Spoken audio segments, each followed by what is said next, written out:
And welcome back to American Agenda. I'm Heather Sellers. On Friday, the National Rifle Association filed for bankruptcy and said that it will be moving to Texas. The NRA is currently based in New York. That's where State Attorney General Letitia James has filed a lawsuit seeking to disband the organization. And joining us now to weigh in is former Georgia Congressman Bob Barr. Thank you for joining us today. Why does this move make sense for the NRA? The move makes sense not only for the NRA and its 5 million dues-paying members, but for all Americans who really care about the rule of law and who are opposed to government officials like the Attorney General in New York target those with whom they disagree. The Attorney General in New York made clear when she ran for office 3 years ago that her primary objective would be to destroy the NRA. Because the NRA has been headquartered in New York or incorporated in New York since 1871, that gave her a tool to do so. She has gone after the NRA, seeking to dissolve it and seek to obtain all of its assets for no reason other than dislikes the NRA. So the move by the NRA on Friday was a legal vehicle to move its venue out of New York into a state that is not abusive towards the NRA and other civil liberties organizations in order to protect itself and to be able to continue to fight for these civil rights, including those under the Second Amendment.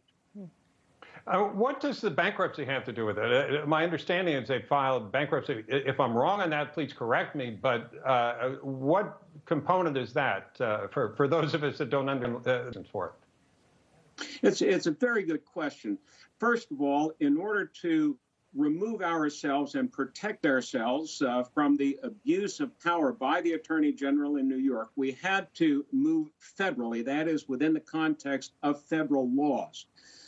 And the federal bankruptcy laws, particularly Chapter 11, allow for a reorganization. And that's really all that this is for the NRA. It's a reorganization under federal law into a state where we already had a subsidiary in order to protect ourselves and our members from the abuse of power by New York. It has nothing to do with the NRA's financial posture, which is very, very strong. It simply is a legal vehicle to move under protection of federal laws to escape the abuse by the New York authorities. In terms of the incoming Biden administration, what type of fight do you see the NRA having to play with them?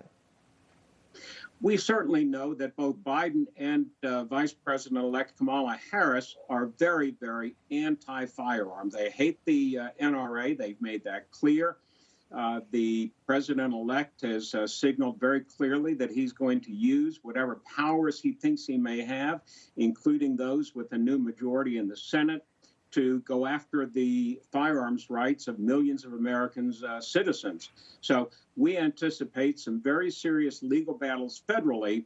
But the good news for NRA members is that in the recent election in November, we picked up seats in state houses across the country and governorships who are strongly in support of the NRA.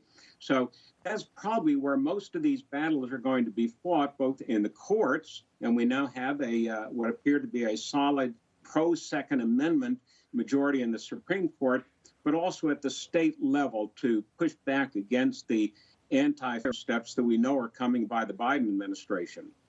And why Texas in particular? I mean, I've lived in Texas, so I get why somebody would want to live in Texas, and I understand the taxes and the business environment.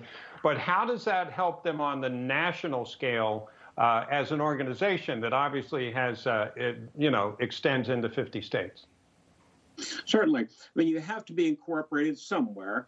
And Texas is a state that has over 400,000 dues-paying NRA members, more than any other state in the country.